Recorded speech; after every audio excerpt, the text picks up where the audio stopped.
CNN Today with Lou Waters and Natalie Allen. Weekdays on CNN. Russia charges ahead with its offensive in Chechnya despite international criticism. A South African court rules on a controversial anti-rape campaign.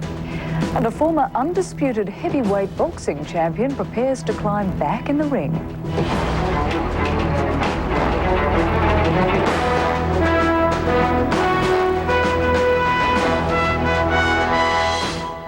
Hello and welcome to World News. I'm Rosemary Church at the CNN Centre. The United States is stepping up pressure on Russia over Moscow's campaign in Chechnya. Washington's call for immediate political dialogue comes as Russian troops move to isolate the Chechen capital Grozny. Russian forces now ring the city. CNN White House correspondent John King has more on efforts to end the fighting. The Russian ambassador left the White House after being told the administration views Moscow's escalating military campaign in Chechnya as unacceptable. It's certainly troubling to see this kind of loss of life. Reports of a Russian rocket strike on a crowded marketplace triggered a series of high-level contacts between Washington and Moscow. Deputy Secretary of State Strobe Talbot spoke to Kremlin officials and to Yuri Ushakov, the Russian ambassador to the United States.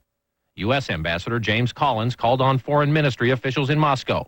Secretary of State Madeleine Albright is scheduled to speak Saturday to Russian Foreign Minister Igor Ivanov. In a statement, she called on all parties in the conflict to, quote, avoid indiscriminate and disproportionate use of force. And White House National Security Advisor Samuel Berger plans a follow-up call to the Russian Prime Minister Vladimir Putin in the next day or so. There is no way to find a purely military solution to this situation. There needs to be a constructive political dialogue. Just last week, President Clinton wrote Russian President Boris Yeltsin to urge Moscow to, quote, show restraint and to seek a political dialogue to end the Chechen crisis. But Yeltsin wrote back this week, defending his government's action as an appropriate response to, quote, a terrorist threat. What the Kremlin is saying through diplomatic channels to the United States is mind your own business. We had 4 bombs go off that killed 300 people. We know who did it. We're going after those people. U.S. officials say Prime Minister Putin is directing the Chechnya campaign, hoping it boosts his chances in next year's presidential elections. Mr. Clinton is scheduled to meet with the Prime Minister next month.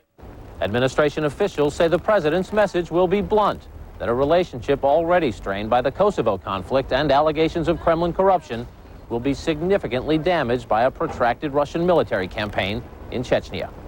John King, CNN, the White House. Now for the reaction in Russia to international criticism, we're joined by CNN's Steve Harrigan, who's in Moscow. Steve, what can you tell us? Well, Rosemary, popular support for the military operation in Chechnya here in Russia remains high. Recent polls show the Russian Prime Minister Vladimir Putin now has a 65% approval rating. Now, just a few months ago, Mr. Putin was a relative unknown politically. Now he's one of the leading contenders for next year's presidential elections. The market attack did raise concerns in Russia and the West that initial plans to set up a buffer zone around Chechnya to protect Russia from terrorist attacks could turn into something more, maybe a full-scale ground assault. Russian forces in the region now have been increased from 90 to 100,000. The Russian Defense Minister Sergeyev says his forces are just about 14 kilometers from Grozny. And Rosemary, there's real pressure here, pressure from the army. One general was quoted last night on the Russian news saying that it would be a betrayal if the Russian forces were not allowed to take the capital. So there's strong pressure not only from public support, but from army generals as well for the Russian army to keep moving forward. Rosemary? So, Steve, is there any likelihood of political dialogue as suggested from Washington? Well, the Russian Prime Minister Vladimir Putin has said that he does favor a political solution, that he is seeking a dialogue. However, he says the problem is he has no one to talk to on the other side of the table. The Chechen President Aslan Maskhadov, the Russians say, is really not in control of the situation, that in fact power is divided between the president and between several warlords. Now, these are men that the Russians consider terrorists. They would be men who the Russians would never sit down with at the negotiating table. So for now, while saying that he does favor negotiations, the Russian Prime Minister sees no one who he can make a deal with. Rosemary. CNN Steve Harrigan updating us there from Moscow. The man many people are calling on to become the first president of an independent East Timor says he doesn't know if he would accept the post. Xanana Gusmao promised followers in the provincial capital Dili that he'll plant the seeds of hope in the territory. But world leaders and East Timorese residents are wondering how he plans to do that. Gusmao says a lot can change before he's officially asked to be president. A panel of Italian judges is expected to issue a verdict in about 1 hour in the trial of former Prime Minister Giulio Andreotti. The former 7-time Prime Minister is accused of allegedly consorting with the mafia. If convicted, 80-year-old Andreotti could be sentenced to 15 years in prison. Andreotti says he was framed by mobsters seeking revenge for his government's crackdown on organised crime. An appeals court in South Africa has ruled that a controversial anti-rape advertisement can be broadcast. The ad was initially banned because a government agency said it discriminated against men. CNN Johannesburg Bureau Chief Charlene Hunter-Gault looks at why the ad was so contentious. The controversial ad featured one of South Africa's most glamorous movie stars. Have you ever raped a woman? But the furor over the ad comes against the backdrop of rising anger about rape, especially of women and children, like this 14-year-old, now HIV positive. I even think of committing suicide. And her mother, whose anger about rape predated the attack on her daughter. I was so worried. This thing is hurting me. No one is sure whether the incidence of rape is increasing or if it's just that the reporting has improved. But still, the fact remains. With a woman raped here on average every 36 seconds, South Africa is known as the rape capital of the world. The big question is why. I would say unemployment. Karina Kutsia says that no racial group holds a monopoly on rape. And I think that goes over every culture in South Africa, unfortunately, that men are the breadwinners. So it causes a lot of frustration when you cannot fulfill that role as the breadwinner. And that frustration leads to violence against women. Psychologist Penny Kiawa believes that culture is playing a role. In our days when there was rape, it would be usually somebody who is notorious. So we all know that so-and-so is a rapist, has been to jail. But now it's a pattern. And I think it's a whole erosion of the extended family, the culture, being taught what to respect and disregarding what to respect. Kiawa, who volunteers at a rape crisis center, points out that most of the rape offenders are young men, many born and raised in the mid to late 80s, the most violent days of apartheid. Children who've been exposed to violence possibly are displaying or have manifested behaviors that are violent in nature. Kiawa also believes that uncertainty in this transitional period in South Africa's new democracy is also taking its toll. And a lot of insecurity. As a result, nobody cares about anybody else but themselves. And that gets manifested into aggressive behavior of whatever kind. Like many women in South Africa, Kiawa thinks the anti-rape ad was necessary. It intimidates males, it does. And of course, maybe in somewhat tries to say males should also be upright and talk against sexual molestation and rape. The community has to be shaken awake. That was the aim of the anti-rape ad, but the debate over its banning may just have had more of an impact. Charlene Hunter-Gault, CNN, Johannesburg. When we come back on World News, we'll look at the environmental record of a leading presidential candidate in the United States. Stay with us for that.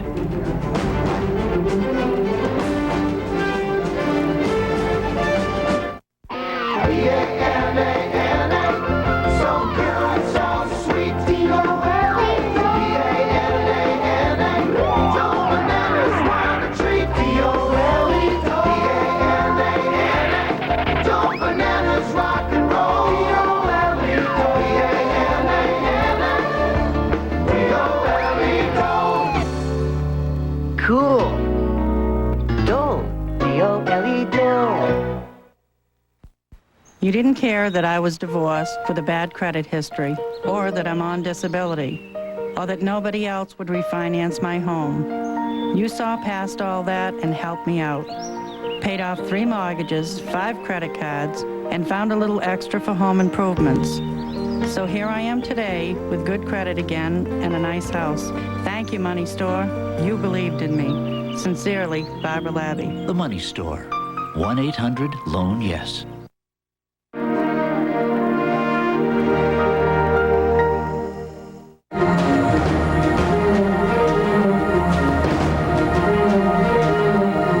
Welcome back. Let's update the global weather outlook. Here's Femi Oke at the International Weather Centre. We have a definite taste of autumnal storms here on the Europe map as we see this whole system bringing rain, certainly into western parts of Europe and pushing into central parts of Europe as well. The British Isles seeing some wet weather, also parts of Ireland and Northern Ireland as well.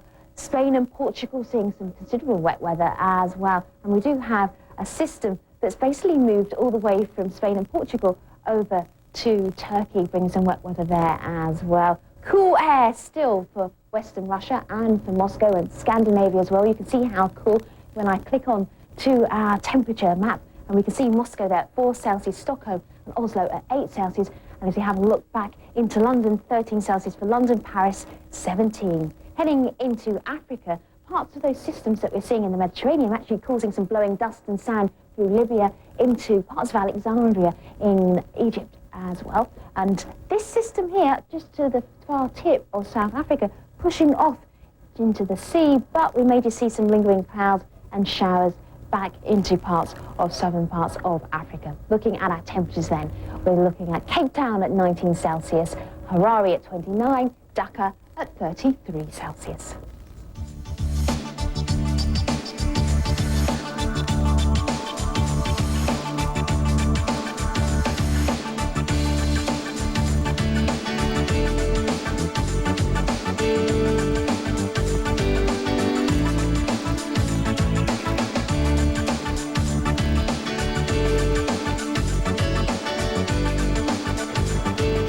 The environment is becoming one of the key issues in the United States presidential race. CNN's Charles Ziwi reports there are concerns about pollution in one of the candidates' home state.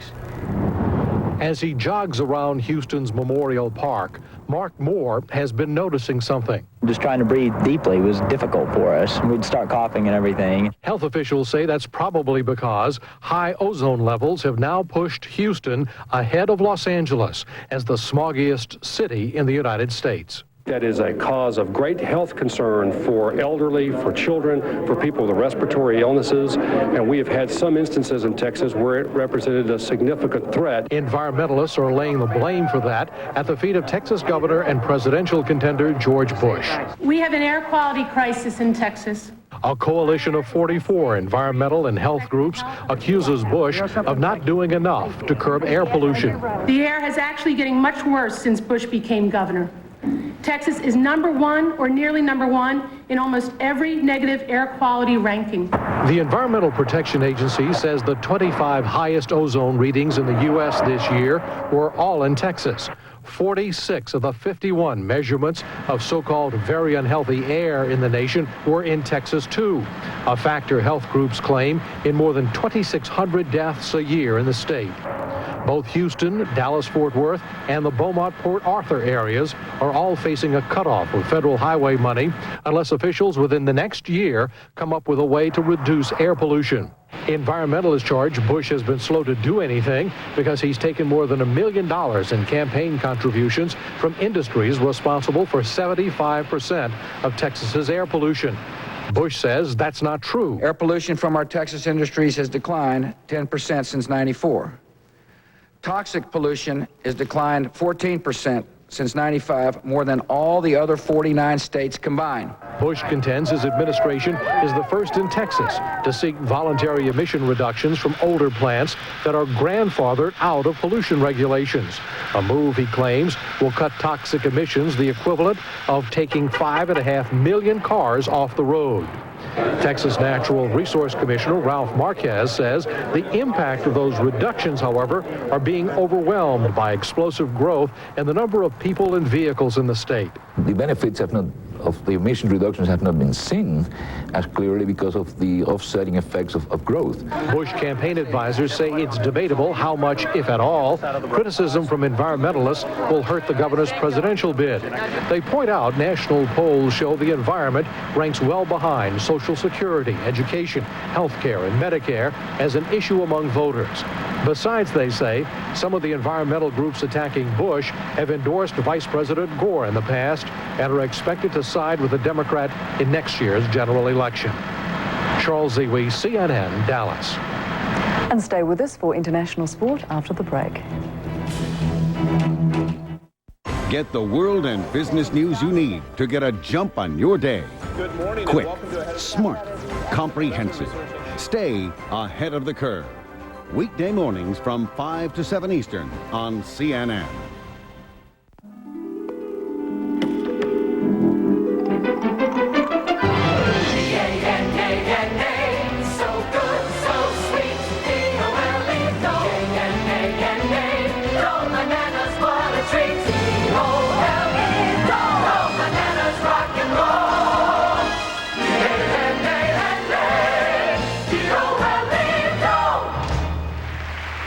Cool. D-O-L-E-Do. On the next millennium, Genghis Khan and his Mongol hordes create the largest land empire in history, and Marco Polo makes an exotic journey to the kingdom of Kublai Khan. Millennium, Sunday, 10 Eastern on CNN.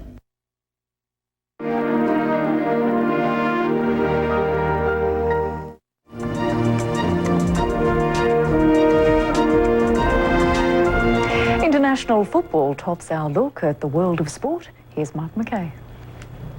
England has rolled out the red carpet in hopes of hosting football's ultimate showcase, the World Cup in 2006. On Friday, a delegation from FIFA, the body that will decide the winning bid among the 5 competing nations, touched down at famed Wembley Stadium in London as part of their tour. England, Germany, Brazil, and South Africa, along with Morocco, hope to host the 2006 Classic. FIFA will reveal the winner next July.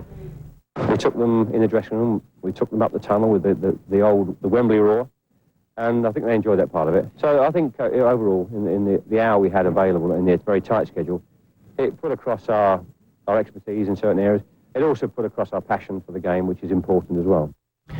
Boxing's featherweight division is unified. Friday in Detroit, Michigan, Britain's Prince Nassim Hamed, the WBO champion, claimed the WBC title when he outlasted Mexico's Cesar Soto in a 12-round unanimous decision. Curtis Strange, a 2-time winner of golf's U.S. Open, is reportedly in line to succeed Ben Crenshaw as captain of the U.S. Ryder Cup team, which will try to retain the trophy at the Belfry in England in 2001. It's a catch-up day at the Belgican Open after rain Friday forced a number of golfers to abandon their rounds. Swede Per Ulrich Johansson did finish, and he owns a 1-shot lead. Seve Ballesteros struggled amid the raindrops Friday. This chip helped brighten the Spaniard's mood. He's won over after 2 rounds. Tiger Woods roared Friday at the U.S. PGA Tour's National Car Rental Classic. Woods' 666 put him into a share of the lead. The American, along with Bob Tway and Jim Carter, take a 1-stroke advantage into the weekend. South African Ernie Els is right on Tiger's tail after he carded a second-round total of 7 under par 65. Trouble at a South Korean baseball playoff decider. No sooner had former major leaguer Felix Jose finished his home run trot than he was hit with something thrown from the stands, and the player took exception. Jose, who plays for the Samsung Giants, was fined $2,500 and suspended for the first 10 games of next season for his actions. That's an update on world sports. I'm Mark McKay. Thanks, Mark. After an almost year-long absence, Mike Tyson is set to return to the ring on Saturday. CNN's Nick Charles reports Tyson is out to prove his critics wrong. He's been away from the ring for 9 months, and the only thing Mike Tyson's proven in that time is that he can win the Battle of the Bulge. Tyson blew up to 280 pounds during his prison stay earlier this year. After 4 months of training, he was down to 223 by weigh-in. On Saturday night, he will attempt to win his next skirmish by vaporizing lightly regarded Orlin Norris. I'm going to do well in this fight, and I'm just looking forward to getting in the ring, get my hands on the guy. The key for Tyson is to show that he's making progress towards recapturing the skills that had made him the youngest heavyweight champion in history. We went back to the basics fundamentals. We worked on his technique. We worked on his feet, his combination, his upper body movement. He boxed more rounds. He was in training camp a lot longer. The entire scenario. He ran more and everything. The 33-year-old Tyson will never be a young assassin again. And while aggression continues to be his trademark, his trainers have worked on widening his arsenal for the Norris fight. He's thinking more now. It's not him being a young man anymore, just throwing caution to the wind, just going right after a guy. We're setting traps now. He's throwing something at a guy and having him move one way, move right into the punch that he wants him to fall into.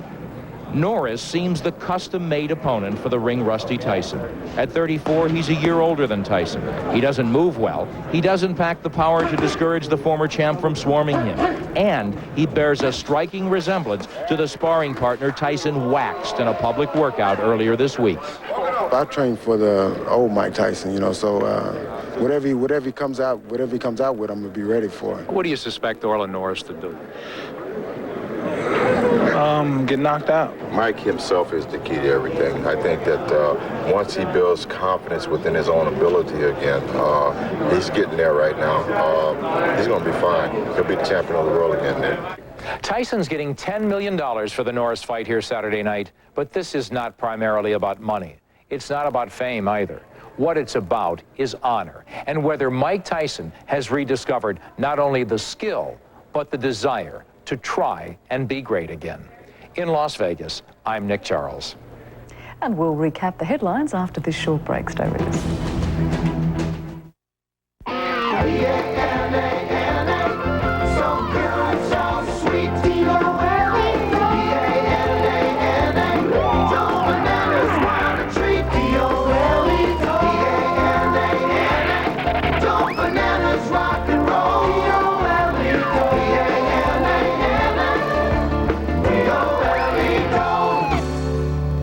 Cool. Dole. D-O-L-E, Another successful reunion brought to you by 1-800-US-SEARCH. Once I found out that I was adopted, I had a lot of questions. 1-800-US-SEARCH. Locate a long-lost friend or family member. I was glad to know that I had brothers and sisters, lots of brothers and sisters.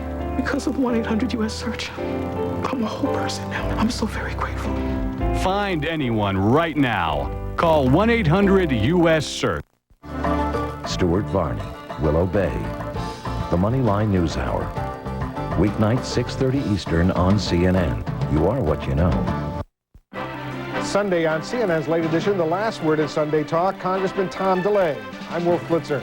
We'll ask the House Republican whip about the coming budget battle with the White House, plus the latest on Campaign 2000. Sunday, noon Eastern on CNN. Scooby-Doo, where are you? Scooby! Scooby! The 24-hour Scooby-Doo Marathon, Saturday at noon, part of the Scooby-Doo Project. Zoinks!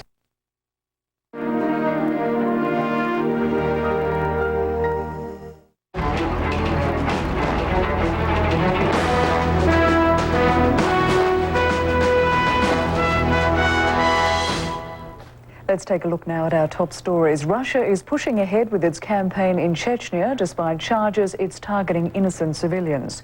Controversy still swirls around Thursday's blast in the Chechen capital, which left dozens dead. Chechens blame the Russians, but Moscow says Chechen gangs are responsible. The United States and Europe are calling for immediate talks to end the fighting. The United Nations is sending 6,000 peacekeeping troops to help build a lasting peace in Sierra Leone. The country is reeling from 8 years of civil war between government and rebel forces.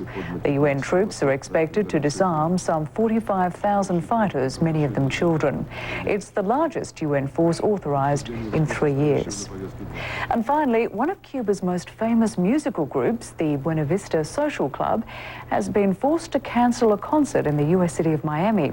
Some Cuban Americans are sensitive to anything that might be seen as a show of support for Cuban President Fidel Castro. CNN's Natalie Allen has more.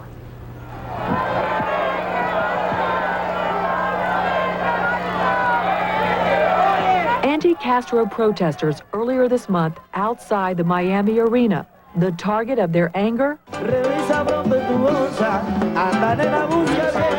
Los Van Van, a top musical group from Cuba. Because of that furor, one of the hottest Latin groups on the scene, Cuba's Buena Vista Social Club, has canceled an upcoming concert in Miami Beach. The musicians fear keeping the date might cost them their lives. Many in Miami's Little Havana believe allowing Cuban artists to perform in the U.S. gives aid and comfort to Castro and the regime they want brought down. The issue has created a rift in the Cuban-American community.